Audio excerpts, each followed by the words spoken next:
नमस्कार प्यारी दोस्त, मैं राहुल पालीवाल आप सभी का स्वागत करता हूं आपके अपने परिवार रोजगार अंकित में। मकर संक्रांति आपने बहुत अच्छे से मना ली होगी अब तो। ठीक है, तो चलिए आज की क्लास को शुरू करते हैं बिना किसी देरी के साथ में। तो प्यारे साथीगण, जल्दी से आप सभी साथीगण जुड़ जाएंगे ताकि हम इस क्लास को शुरू करें बहुत अच्छे तरीके के साथ। अब बात करें कि आज जो हम पढ़ने वाले हैं वो क्या चीज़ है। तो प्यारे दोस्त, मुख्य रूप से आज जिसके बारे में हमको पढ़ना है वो है आपका, है ना, ये हम यहाँ तक पढ़ चुके थे, परमाणु भट्टी न्यूक्लियर रिएक्टर के अंदर भैया यूरेनियम का यूज होता है वगैरह वगैरह। नाभिकीय रिएक्टर से संबंधित कुछ महत्वपूर्ण बिंदु पढ़ने वाले थे। तो सभी को मकर संक्रांति की बहुत बहुत शुभकामनाएं। ठीक है, ये सूर्य अपनी, आप सभी जानते हैं कि दिशा को परिवर्तित करता है ना। तो जैसे सूर्य चमकता है वैसे ही आप चमके, यही मेरा बहुत प्यार और आशीर्वाद है आप सभी को। चलिए, तो नाभिकीय रिएक्टर से संबंधित कुछ महत्वपूर्ण जानकारियां हैं। रिएक्टर में फ्यूल के रूप में यूरेनियम 235 या 239 का उपयोग किया जाता है, ये हमने कल पढ़ा था। जितने भी एटॉमिक रिएक्टर हैं, है ना, आप ज्योग्राफी के अंदर जब ऊर्जा वाला टॉपिक पढ़ते हैं, एनर्जी वाला, तो आप पढ़ते हैं। चलो आप कमेंट सेक्शन में बताइए कि भारत में कौन कौन से रिएक्टर कहाँ कहाँ पर हैं, है ना। मैं आज ये जानना चाहता हूं, जैसे कि मैं एक एग्जांपल देता हूं, रावत भाटा राजस्थान के अंदर है। ठीक है, उसी तरह से काकरापारा कहाँ पर है, तमिलनाडु में कौन सा है ना, महाराष्ट्र में कौन सा है ना, गुजरात के अंदर कौन सा है। तो प्लीज कमेंट करके मुझे बताइए कि प्यारे साथी कौन सा रिएक्टर कहाँ पर है। आप कमेंट सेक्शन में बताइए, क्योंकि ये ज्योग्राफी में हम पढ़ते हैं, ये मेरा पार्ट नहीं है ना। मेरे पार्ट ये है कि भाई इसमें होता क्या है ये पढ़ाना। ठीक है, लेकिन ये है कहाँ पर, ये आप ज्योग्राफी में पढ़ते हैं, एनर्जी करके ऊर्जा करके एक टॉपिक होता है ना, तो उसमें आप इन चीजों को पढ़ते हैं। चलिए जवाब दो फटाफट, कौन सा रिएक्टर कहां पर है। काकरापारा गुजरात के अंदर, क्या बात है सर। नरोरा उत्तर प्रदेश के अंदर, चलो दो जानकारी मैं यहां चलो लिख देता हूं, जिनको नहीं पता वो देख लीजिएगा, है ना। आप जो कहेंगे वही लिखूंगा मैं। अब आप सही कहें या गलत कहें, काकरापारा, तो काकरापारा गुजरात बताया जा रहा है। ठीक है, नरोरा उत्तर प्रदेश बताया जा रहा है। नरोरा कहां पर है, यूपी के अंदर। एक मैंने बताया आपको रावत भाटा, तो रावत भाटा कहां पर है भैया, राजस्थान के अंदर है। ठीक है, चलिए नंबर 4, नंबर 5, नंबर 6 जल्दी से बताइए। ठीक है, क्या बात है, काकरापारा हो गया, ये तीन हो गए, इनके अलावा इनके है ना, तारापुर महाराष्ट्र, क्या बात है, बिल्कुल सही जवाब है, तारापुर महाराष्ट्र के अंदर। ठीक है, महाराष्ट्र के अंदर तारापुर हो गया साहब। चलिए अगला बताएंगे, जो हो गए उनको छोड़कर बताना है। अरे राम राम सीताराम। केगा कर्नाटका में है, बहुत बढ़िया, केगा जो है वो कर्नाटका में है। ठीक है, केगा कर्नाटका के अंदर है। चलिए, है ना, और अरे कोयला वोयला नहीं भाई, परमाणु रिएक्टर, तुम कोयले की खदानें काहे बता रहे हो यार, है। चलिए, गोरखपुर, अरे गोरखपुर में नहीं है।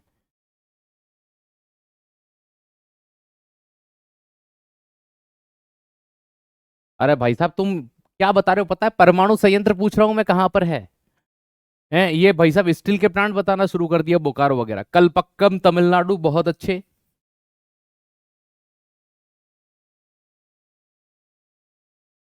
अरे आप है ना गलत समझ रहे हो ये फैक्ट्रिया नहीं है ये। ठीक है, आप गलत समझ रहे हो, ये फैक्ट्रिया नहीं है। ठीक है, ये एटॉमिक रिएक्टर है, परमाणु संयंत्र है। Atomic reactor in India, Bharat के अंदर परमाणु संयंत्र है ये। ठीक है, चलिए, कुछ ने तो अपने गांव के नाम बताने शुरू कर दिए हैं, तो कलपक्कम तमिलनाडु में सबसे बड़े प्लांट हैं, ये चीज ध्यान रखिएगा। ठीक है, चलिए, है ना, तो इतनी चीजें बहुत है, हम यहाँ आते हैं वापस से। रिएक्टर में मंदक के रूप में भारी जल का यूज करते हैं, हमने कल की क्लास में देखा था, D2O का या ग्रेफाइट का यूज किया जाता है। चलिए, ठीक है, बाकी की चीजें इतनी ही है ना भैया। देखो ये तो आपने कहा, बस मैंने वो बताया है कि आप पढ़ लें इनको। ठीक है, काकरापारा का नाम इंग्लिश में भी काकरापारा है, गुजरात को गुजरात कहते हैं, नरोरा को नरोरा कहते हैं, रावत भाटा को, ये जगह के नाम है बेटा। ठीक है, केगा को केगा, कलपक्कम को, है ना, तो ये मैं नहीं पढ़ा रहा हूँ, ये बस मैंने ऐसे ही बता दिए कि ये यहाँ पर पाए जाते हैं। ठीक है, अब आते हैं हम, रिएक्टर में नियंत्रक छड़ें यूज की जाती है, कंट्रोलर रोड यूज की जाती है। ठीक है, तो के रूप में किसका यूज किया जाता है, तो याद रखना कंट्रोलर रोड के तू, है ना, रूप में किसका यूज की जाती है, रोड ऑफ, किसकी रोड यूज करेंगे, तो सिंपल सी बात है, कैडमियम, एंड बोरोन रोड। तो कैडमियम की छड़ों का और बोरोन की छड़ों का उपयोग करते हैं, रोड है ना, बड़ी लंबी लंबी छड़ें डाली जाती है परमाणु संयंत्र में, एटॉमिक रिएक्टर में। ठीक है दोस्त, याद रखिएगा, है ना। तो बोरोन की छड़ों का और साथ ही साथ किसकी, कैडमियम की छड़ों का उपयोग किया जाता है परमाणु संयंत्र में, एटॉमिक रिएक्टर में। ठीक है, तो रिएक्टर में कंट्रोलर रोड के रूप में कैडमियम और बोरोन की छड़ों का उपयोग करते। बेटा दूसरी क्लास के बारे में मुझे किसी की कोई जानकारी नहीं है कि वो क्यों नहीं हुई, अगर संबंधित टीचर मुझे सूचना देते तो मैं आपको जरूर दे देता। ठीक है, चलिए आइएगा यहाँ पर, है ना, आगे आते हैं। तीन हुए, फिर देखते हैं नाभिक के संलयन क्या होता है। देखो सीधी सी बात है कि वो कहते हैं ना, हम दो हमारे दो। ठीक है, तो भैया तुम जुड़े और तुमने क्या करा, एक भारी नाभिक बनाया। तो एज इट इज यहां पर होता है। देखो यहाँ क्या होता है, सूर्य एवं तारों से प्राप्त ऊर्जा एवं प्रकाश का स्रोत नाभिकीय संलयन ही होता है। हाइड्रोजन बम भी इसी पर होता है। अमेरिकी वैज्ञानिकों ने, है ना, अभी तक हाइड्रोजन बम सिर्फ अमेरिका के पास है और किसी ने नहीं बनाया। तो हाइड्रोजन बम जो होता है ना, वो इसी सिद्धांत पर काम करता है, किस पर, नाभिकीय संलयन। अब नाभिकीय संलयन में कहा जाता है कि दो हल्के नाभिक होते हैं। जैसे यहां समझिए, एक लिया 1H2 और एक लिया यहां पर क्या, 1H3। अब इन्होंने 1H2 को क्या कहते हैं, हम पढ़ के आए हैं कि सर ड्यूटीरियम कहते हैं। तो ये ड्यूटीरियम है और ये ट्राइटीरियम है ना। तो ये ट्राइटीरियम और ड्यूटीरियम ये दोनों आपस में क्रिया करते हैं। अब सूरज के अंदर क्या है, 92% तक हाइड्रोजन है, तो दिक्कत ही नहीं है ना। और ये क्या है, ट्राइटीरियम है।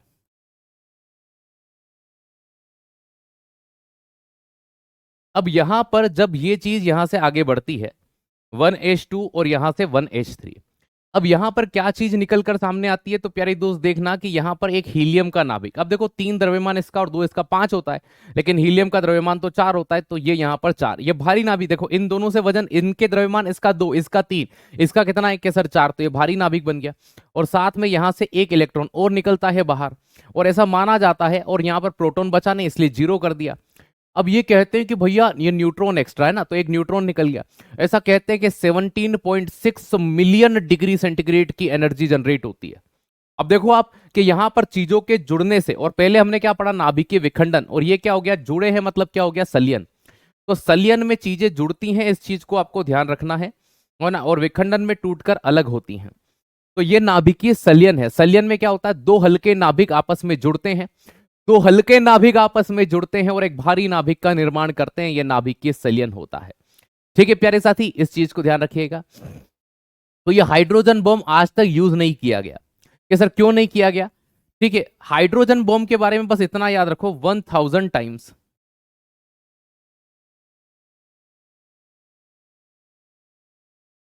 पावरफुल देन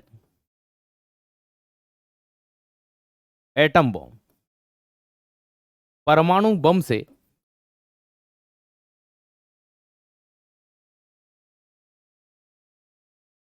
1000 गुना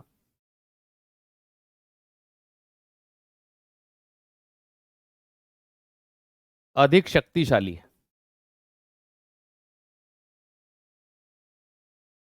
ठीक है ना, ये चीज ध्यान रखिएगा।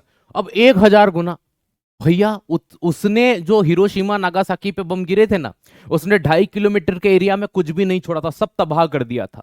और लगभग 60 किलोमीटर की रेडियस में एक बिल्डिंग नहीं बची, 2.5 किलोमीटर की रेडियस में तो चींटी तक नहीं बची, सब मारे गए। अगर ये होता तो उससे 1000 गुना, मतलब रेडियस ही आप बढ़ा लीजिए, 2.5 किलोमीटर में उसमें कुछ नहीं बचा, तो उससे 1000 गुना ज्यादा होगा, मतलब 2.5 का 1000 मतलब 2500 हो गया वो तो 2500 की रेडियस में कुछ नहीं बचेगा, इतना घातक बम है।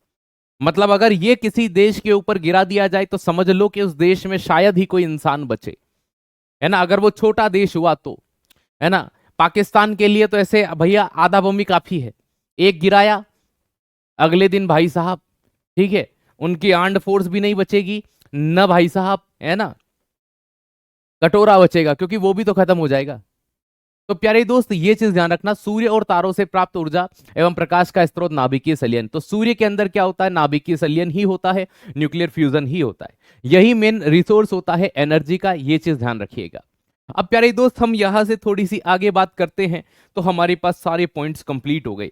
अब आज का नया टॉपिक क्या पढ़ने वाले थे हम, आप लोगों ने अच्छे से चेक किया होगा, टॉपिक का नाम एसिड बेस और सॉल्ट था।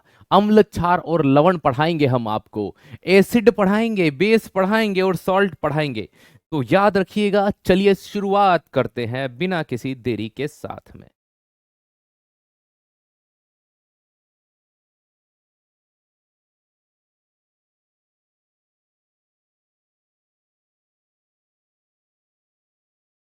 ठीक है, बीच वाला कलर थोड़ा सा डार्क ले लेते हैं, या वाइट ज्यादा बेटर रहेगा। ठीक।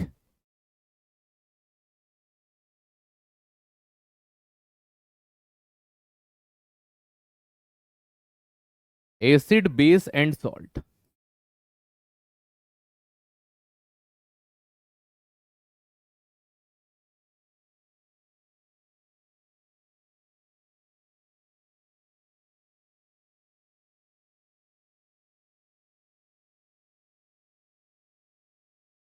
अम्ल, क्षार एवं लवण।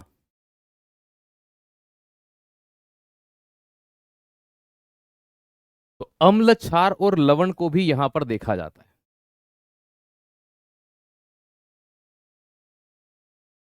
एसिड, बेस, सॉल्ट, अम्ल, क्षार, लवण। तो प्यारे दोस्त, हम सबसे पहले एसिड के बारे में पढ़ेंगे, अम्ल के बारे में पढ़ेंगे। तो चलिए शुरू करते हैं।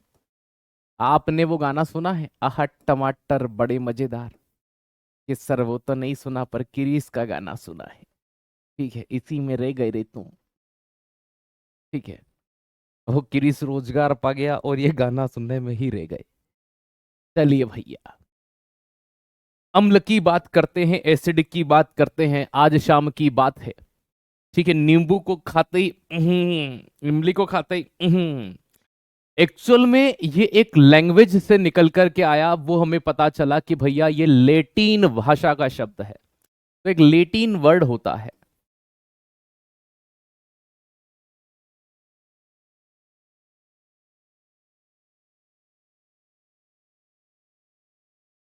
जिसका मतलब क्या होता है, एसिडस। कोई कहेगा हिंदी लिखो, तो भाई साहब हिंदी में भी यही बोलते एसिडस। इस एसिडस का मतलब होता है सोर इन टेस्ट,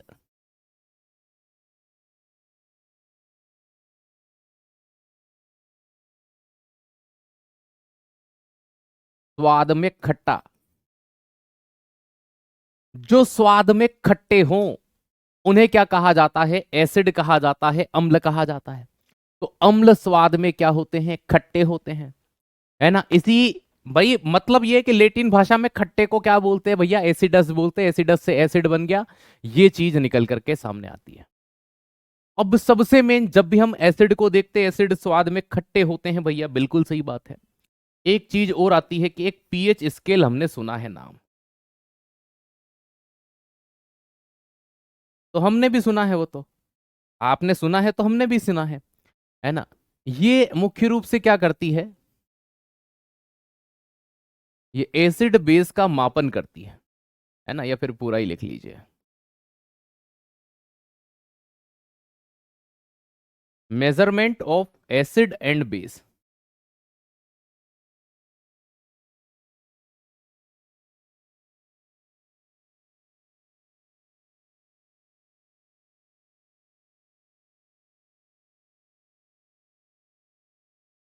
अच्छा, तो ये एसिड बेस का मापन करती है, किन चचा ने बताया था? वो चाचा थे सोरेनसन। ठीक है, वो चाचा सो रहे थे।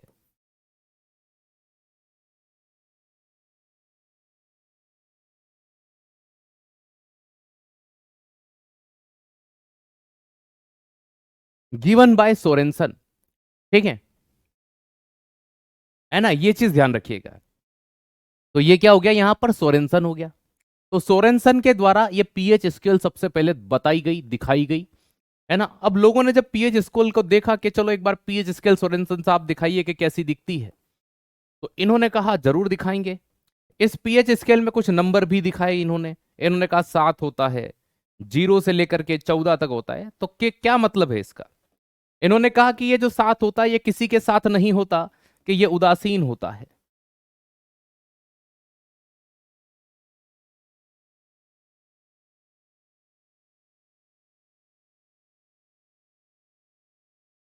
और 7 से कम वाले क्या होते हैं? एसिड होते हैं। और 7 से ज्यादा वाले क्या होते हैं?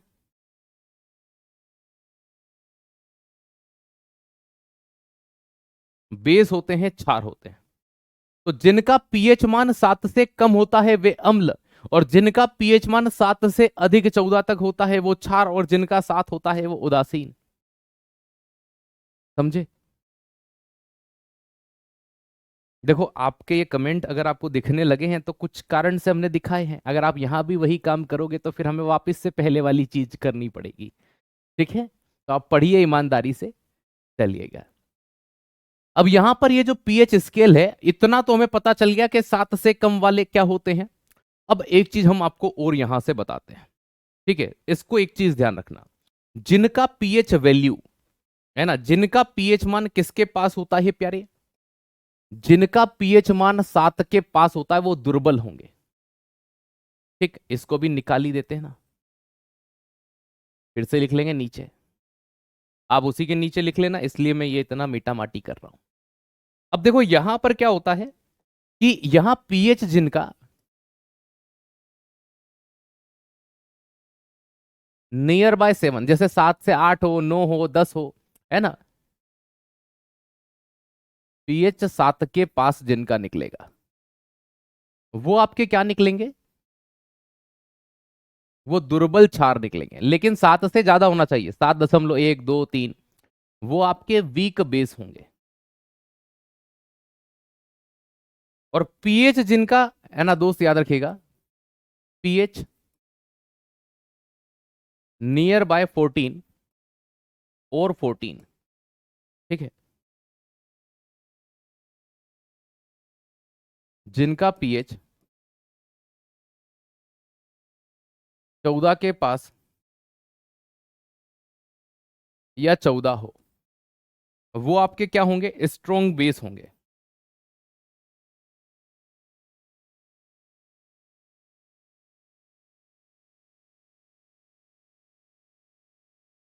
प्रबल क्षार होते हैं।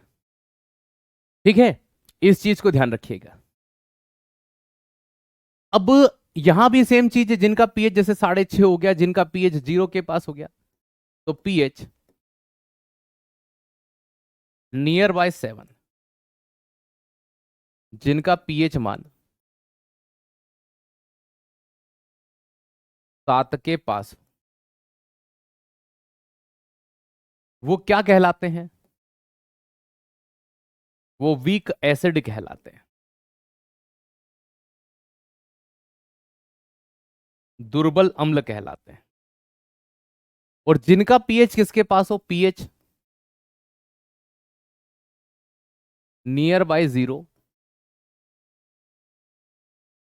और 0, पीएच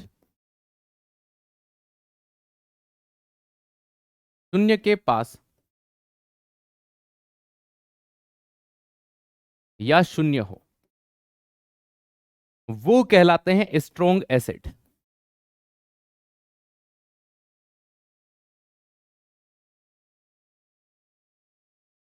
मैंने आपको एक तरीका और बताया पहचानने का। अगर कोई कहे कि जैसे किसी का पीएच 0 है, किसी का पीएच 1 है, 1.5 है, तो 1.5 0 के ज्यादा पास में होता है कि 7 के ज्यादा पास में होता है? एक लॉजिक लगाना है। ठीक है भैया, 7 तो न्यूट्रल ही होगा ना, 7 यहां ध्यान रखो, 7 से कम होना चाहिए तो एसिड होता है। 7 के पास का मतलब ये हो गया, जैसे 6.8 हो गया, 6 हो गया, 5.5 हो गया, 5 हो गया। 5 0 के ज्यादा पास में है कि 7 के ज्यादा पास में है? अब आपके माइंड में आएगा सर 3.5 हो तो, हाँ, ऐसे प्रश्न एग्जामिनर नहीं पूछता, ये तुम ही पूछते हो खाली। ठीक है? तो ये चीज ध्यान रखिएगा, ये हुआ। अब हम जब पीएच की बात करते हैं, है ना, पीएच स्केल, तो इस पीएच स्केल में, है ना, मीनिंग ऑफ पी,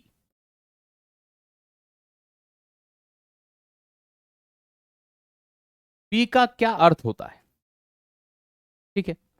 तो पी का जो मीनिंग यहां पर होगा ये क्या होगा? है ना? तो पी का मीनिंग यहां पर क्या होता है दोस्त, याद रखिएगा। पी का जो वास्तविक अर्थ होता है, बहुत सारे बच्चे यहां पर कहते हैं कि सर पोटेंज होता है, बिल्कुल सही जवाब है।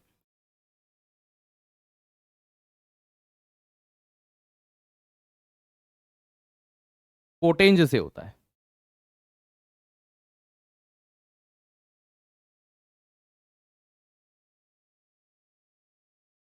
ये एक जर्मन शब्द है।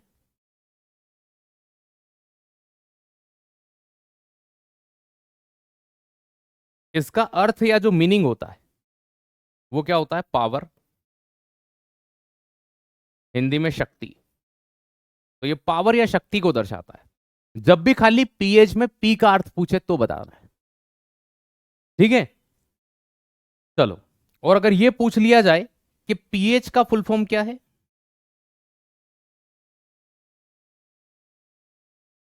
तब पोटेंज नहीं होगा, पोटेंशियल ऑफ हाइड्रोजन होगा।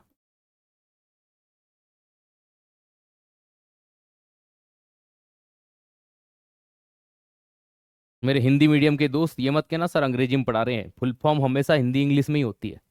तो पोटेंशियल ऑफ हाइड्रोजन होगा। क्या होगा? पोटेंशियल ऑफ हाइड्रोजन होगा, है ना? ये चीज ध्यान रखिए। अरे कुछ नहीं है, जो किसी के साथ के मोहताज होते हैं वो दुर्बल होते हैं। तो भैया साथ के पड़ोसी देखो, इधर वाला साथ का पड़ोसी और इधर वाला साथ का पड़ोसी दोनों ही दुर्बल हैं। जो किसी के साथ के मोहताज नहीं है, ये 0 के पास बैठा, ये 14 के पास बैठा, ये स्ट्रॉन्ग बेस है, ये स्ट्रॉन्ग एसिड है। तो एक सिंपल सी ट्रिक है, जो किसी के साथ के मोहताज हैं वो दुर्बल है। क्या याद करना, इसमें क्या कंफ्यूजन है? इसमें ऐसी सड़ी सी चीज में कंफ्यूजन हो रहा है ना, तो ये रहा हाथ, ये रहा गाल, और कर दो लाल, कसम से। ये मतलब सोचने वाली बात, ठीक?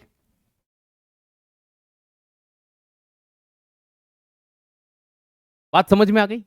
अब बहुत सारे बच्चे कहते हैं कि सर पीएच का मतलब पावर ऑफ हाइड्रोजन होता है। नहीं भैया, अगर पावर ऑफ हाइड्रोजन और पोटेंशियल ऑफ हाइड्रोजन दोनों ऑप्शन में रहे तो आपका पोटेंशियल ऑफ हाइड्रोजन सही माना जाता है, ठीक? पावर जो रिप्रेजेंट आता है वो यहां से आता है, पोटेंज से निकल करके आता है। तो पोटेंशियल का मतलब यही होता है हाइड्रोजन का सामर्थ्य या शक्ति। तो एक ही बात है, लेकिन अगर पावर ऑफ हाइड्रोजन और पोटेंशियल ऑफ हाइड्रोजन दोनों होगा तो आंसर सही होगा पोटेंशियल ऑफ हाइड्रोजन। सिंपल सी बात, नो बकवास। चलिए भैया, एसिड के बारे में और तनिक कुछ पढ़ते हैं।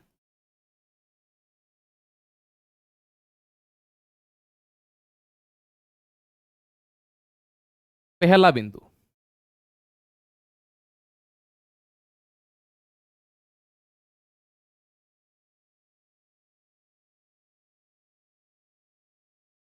हाइड्रोजन सभी अम्ल में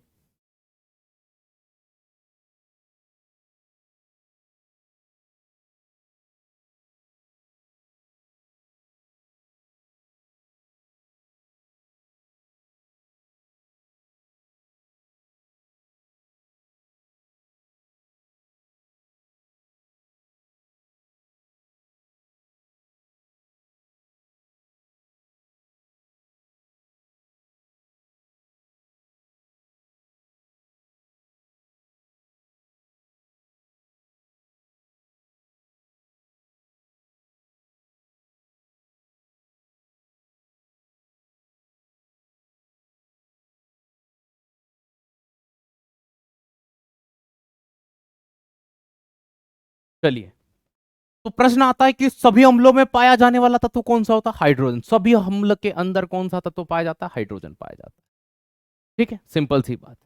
कोई सा भी एसिड हो बिना हाइड्रोजन के नहीं हो सकता। अगर हम, है ना, hydrogen react with, sorry hydrogen क्या, एसिड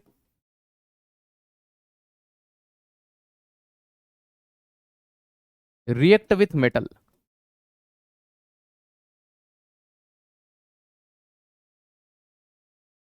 बार बार हाइड्रोजन याद आ रहा है। अम्ल की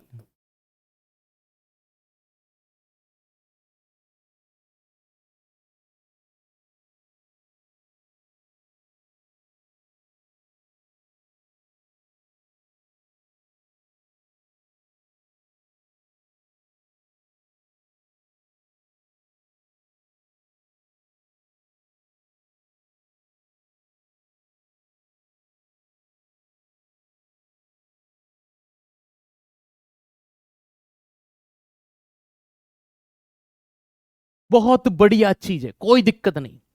जब भी कोई अम्ल किसी धातु के साथ क्रिया करेगा तो प्यारे दोस्त यहां पर लवण और साथ में एक गैस निकलेगी, उसे बोलते हैं हाइड्रोजन गैस। मतलब कि एसिड की क्रिया किसी मेटल के साथ होगी तो सोल्ट के साथ हाइड्रोजन गैस निकलेगी। कौन सी गैस निकलेगी? Hydrogen gas. सर हम कैसे मान ले? बिल्कुल नहीं मानना चाहिए जब तक एग्जाम्पल नहीं हो।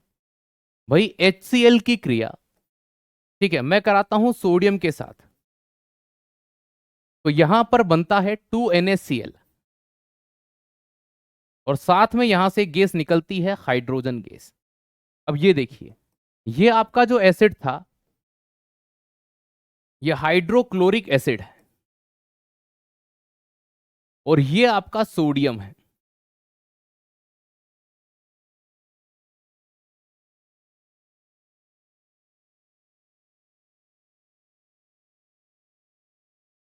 तो जब भी हम किसी अम्ल की क्रिया किसी धातु के साथ कराते हैं, है ना, तो वहां पर हमेशा किसका निर्माण होता है? लवण का।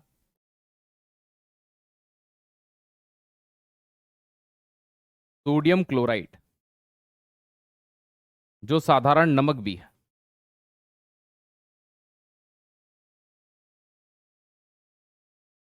अब केमिस्ट्री है, बिना अपवाद के केमिस्ट्री कैसे हो सकती है पूरी?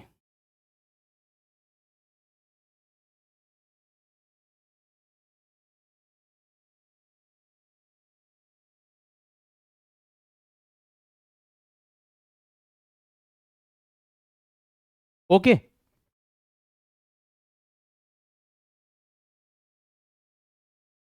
देखो यहां पर ये अपने HNO3 का नाम सुना होगा।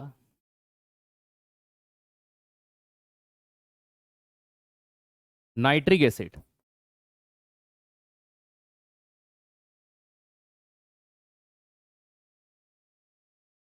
ये हाइड्रोजन गैस नहीं बनाता है।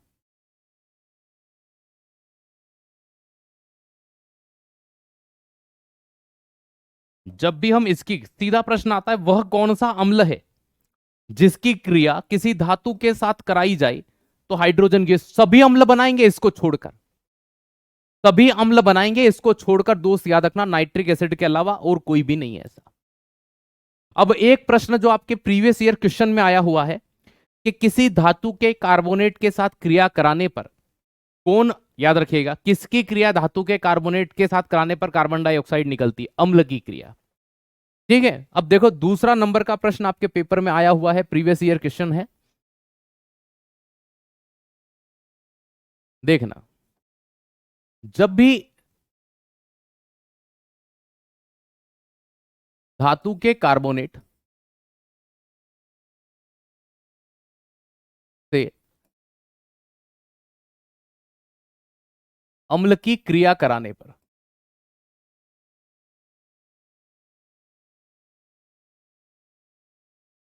लवण जल एवं CO2 गैस बनती है,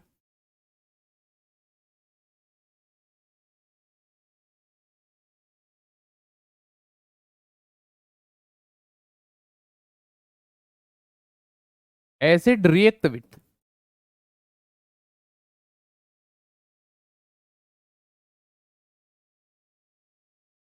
metal carbonate, it's produce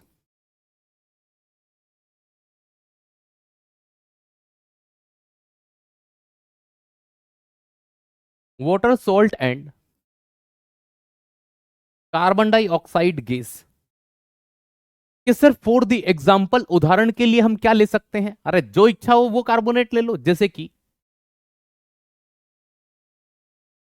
NaHCO3, sodium by carbonate की क्रिया आप HCl के साथ करा दो, H2SO4 के साथ करा दो, किसी के साथ भी करा दो, तो पहले तो यहां NaCl बना प्लस, क्योंकि Na और ये Cl आ गया, फिर यहां से H2O बना और फिर यहां से कार्बन डाइऑक्साइड गैस निकल गई। अब ये, इसे क्या कहते हैं आप लोग सभी जानते हैं, इसके कई नाम हैं। इसे बेकिंग सोडा कहते हैं,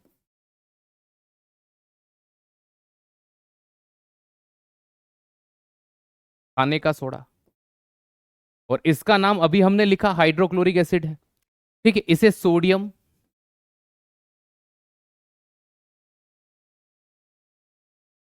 हाइड्रोजन कार्बोनेट भी कहते हैं, या फिर आप इसे सोडियम बाइकार्बोनेट भी कहते हैं।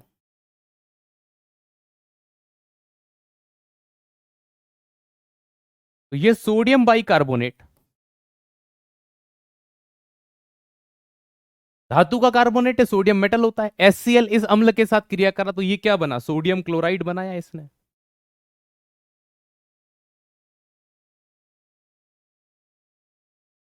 ठीक है, वाटर बनाया साथ में, जल बनाया, और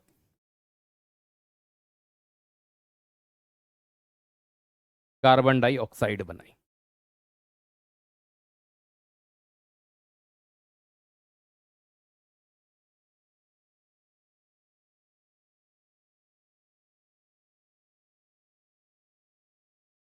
बहुत पूछते हैं कि मेटल, ये प्रश्न है ना आपके एग्जाम में जो आया था वो ये आया था, H2SO4 के साथ अम्ल की क्रिया कराने पर कौन सी गैस निकलती है। तो भैया आप किसी को भी ले सकते हैं, NaHCO3 ले सकते हो, है ना, Na2CO3.10H2, किसी को भी ले सकते हो, कोई फर्क नहीं, मेटल का कार्बोनेट होना चाहिए बस। ठीक है, सिंपल सी बात है, कोई दिक्कत नहीं है। तो मेटल के कार्बोनेट के साथ जब भी किसी एसिड की क्रिया होगी हमेशा कौन सी गैस निकलेगी, है ना, ये तीसरा पॉइंट। अभी हम अम्ल के बारे में पढ़ेंगे, लेकिन पहले वो पॉइंट बता रहा हूं जो सबसे ज्यादा पूछे जाते हैं। ठीक है, नंबर 4, नंबर 4 की बात करते हैं। अच्छे एवं प्रबल अम्ल विद्युत के सुचालक होते हैं। ठीक है, strong acid good conductor of electricity, तो प्रबल अम्ल विद्युत के क्या होते हैं, सुचालक होते हैं।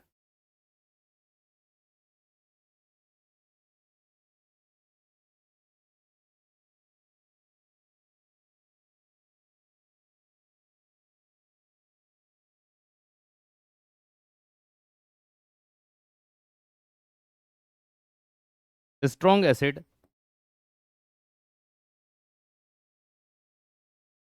गुड कंडक्टर ऑफ इलेक्ट्रिसिटी, अच्छे एवं प्रबल अम्ल क्या होते हैं, विद्युत के सुचालक होते हैं। इतनी, अब आप ये सोच रहे होंगे सर अम्ल क्षार हम तो पढ़ते हैं, टमाटर में कौन सा अम्ल, ये अम्ल, वो क्यों नहीं पढ़ा रहे हो, वो हो गई चीजें पुरानी, है ना, उनसे प्रश्न आते हैं बेसिक, इसमें कौन सा अम्ल होता है। प्रश्नों को आप घुमाकर पूछते हैं ना, एग्जामिनर देखो कब तक एक ही चीज को एक ही टॉपिक से पूछेगा, तो वो नई नई चीजें पूछने का प्रयास करता है ना। मुझे पता है कोई बच्चे सोच रहे होंगे, अरे सर वो बताओ, हमको पता है टमाटर में कौन सा अम्ल होता है, वो बताओ नींबू में कौन सा अम्ल होता है, वो भी बताएंगे उसका भी समय आएगा, लेकिन धीरे धीरे, है ना, धीरे धीरे रेमणा धीरे सब कुछ होए, माली सोच, है ना, माली सींचत सो घड़ा ऋतु आवत सो फल होए। तो वो भी आएंगे लेकिन समय अनुरूप आएंगे। अब एक काम करते हैं, हम एक काम करते हैं, टाइप ऑफ एसिड पढ़ लेते हैं, अम्ल के प्रकार पढ़ लेते हैं। सर अम्ल के कौन से प्रकार, है ना, H2SO4 नहीं, है ना? कई आधार पर अम्ल के प्रकार हैं।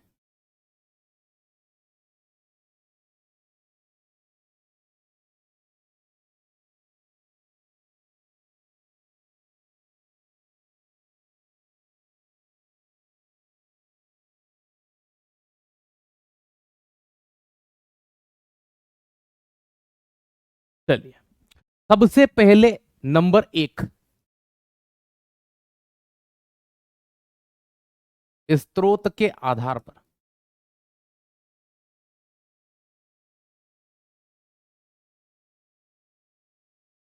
Basis on source.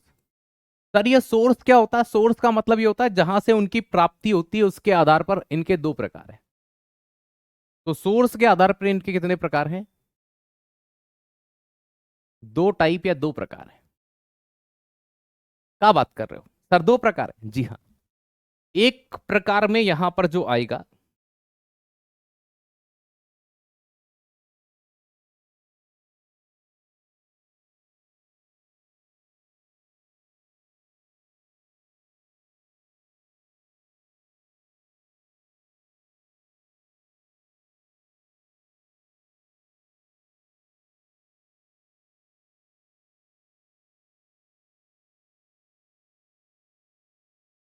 चलो भैया, नंबर A और नंबर B, दो प्रकार कौन कौन से हैं।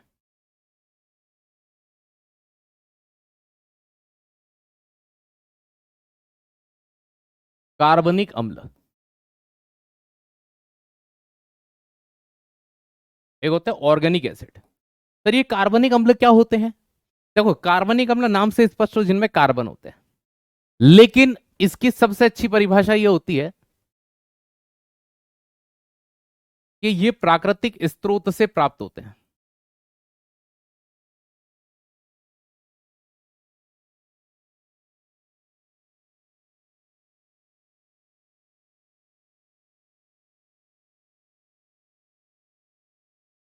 सर वो नेचुरल सोर्स कौन से हो सकते हैं? प्लांट हो सकता है,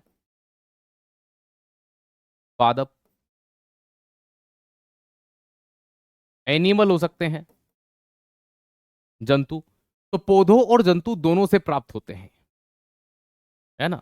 अब इनमें सबसे मेन चीज इनकी पहचान होती है। अगर ये नहीं है तो हम भले वो जानवरों में पाए जाए या इंसानों में, जैसे हमें HCl है लेकिन उसके अंदर कार्बन नहीं होता। तो ये जितने भी एसिड होते हैं इनमें कार्बन पाया जाता है।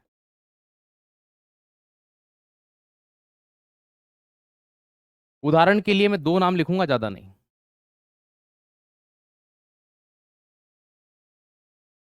फॉर्मिक एसिड, HCOOH, एक CH3COOH,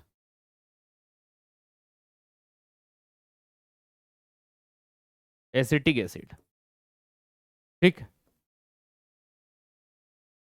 इन दोनों के फॉर्मूले देखिए, इन दोनों में कार्बन होता है। ठीक है प्यारे दोस्त, ये चीज ध्यान रखना। तो कार्बन पाया जाता है इनमें। और दूसरी बात, पेड़ पौधे से प्राप्त हो रहे हैं, किसी जानवर से प्राप्त हो रहे हैं। सिंपल सी बात, सिट्रिक अम्ल, फॉर्मिक अम्ल, लैक्टिक अम्ल सब इसमें आएगा, सिर्फ HCl को छोड़कर, क्योंकि वो खनिज अम्ल है, इनऑर्गेनिक एसिड होता है, इसलिए उसको इसमें नहीं लिया जाता। दोस्त याद रखिएगा, ठीक है। तो इनऑर्गेनिक एसिड या मिनरल एसिड या खनिज अम्ल जिन्हें कहा जाता है, तो याद रखिएगा अकार्बनिक अम्ल।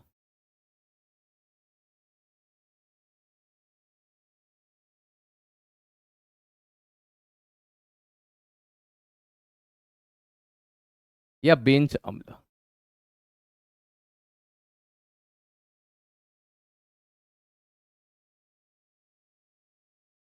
इनऑर्गेनिक एसिड, मिनरल एसिड या बेंच एसिड। बेंच इसलिए बोलते हैं क्योंकि इन्हें बेंच पर बनाया गया। तो ये एसिड प्रकृति में पाए नहीं जाते, इन्हें बनाया जाता है लैब के अंदर, है ना। तो प्राकृतिक रूप से नहीं पाया जाता, इन्हें अकार्बनिक खनिज से प्राप्त करते हैं, है ना। They are obtained from inorganic mineral.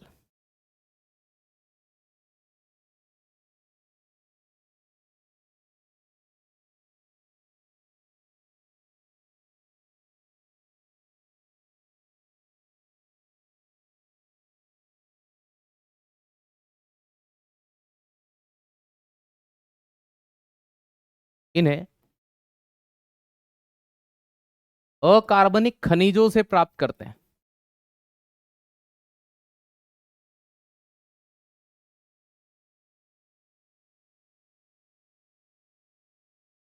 काई से प्राप्त करते हैं? इनऑर्गेनिक खनिज से प्राप्त करते हैं। ठीक है, हाइड्रोजन हो गया, अधात्विक तत्व हो गए, ये प्राप्त होते हैं, है ना। Not found naturally.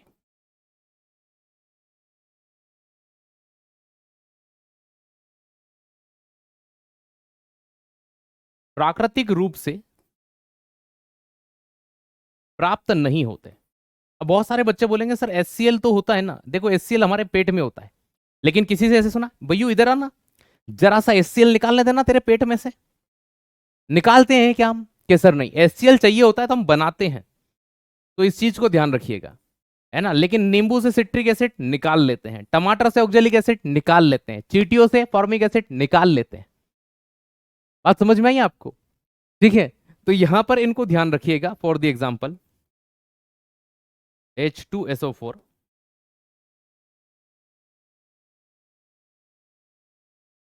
Sulphuric acid. ठीक है, और क्या बात करते हैं? HNO3, nitric acid. 2 एग्जाम्पल यहां भी दूंगा।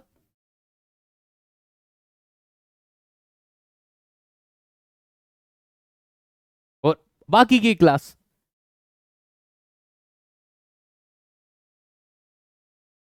ठीक है, बात समझ में आ गई इतनी? चलो,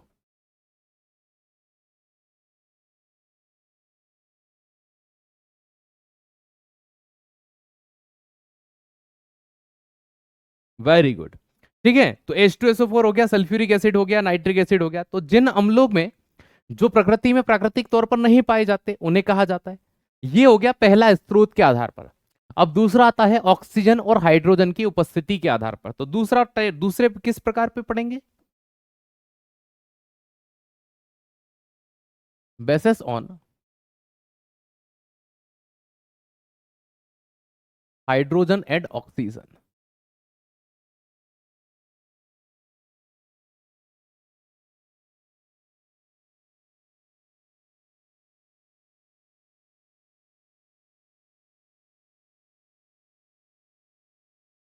हाइड्रोजन एवं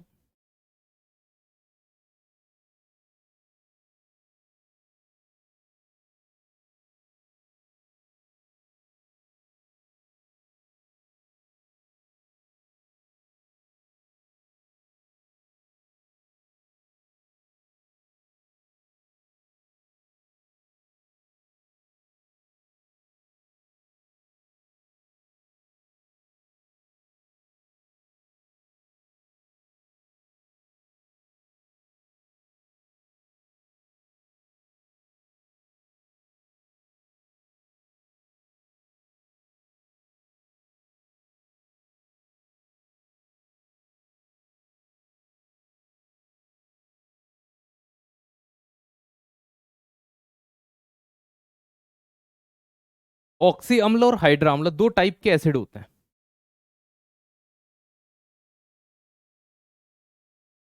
चलिए भाई, ऑक्सी अम्ल,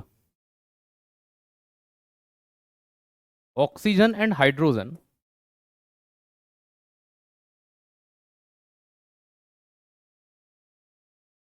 बोथ आर फाउंड। इनमें ऑक्सीजन एवं हाइड्रोजन दोनों पाए जाते हैं।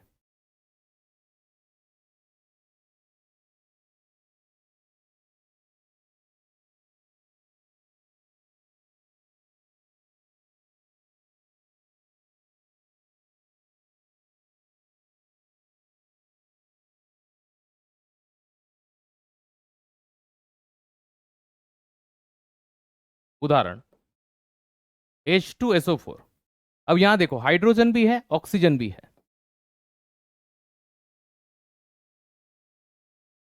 Sulphuric acid HNO3, nitric acid. Hydrogen भी है, ऑक्सीजन भी है, लेकिन जिसमें ऑक्सीजन नहीं होता है, ठीक है,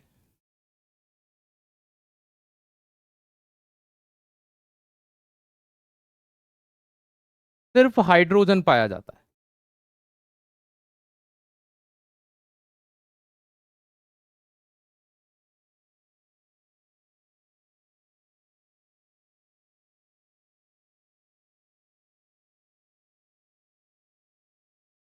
ओनली हाइड्रोजन। ठीक। उदाहरण HCl, hydrochloric acid HCN, hydrogen cyanide.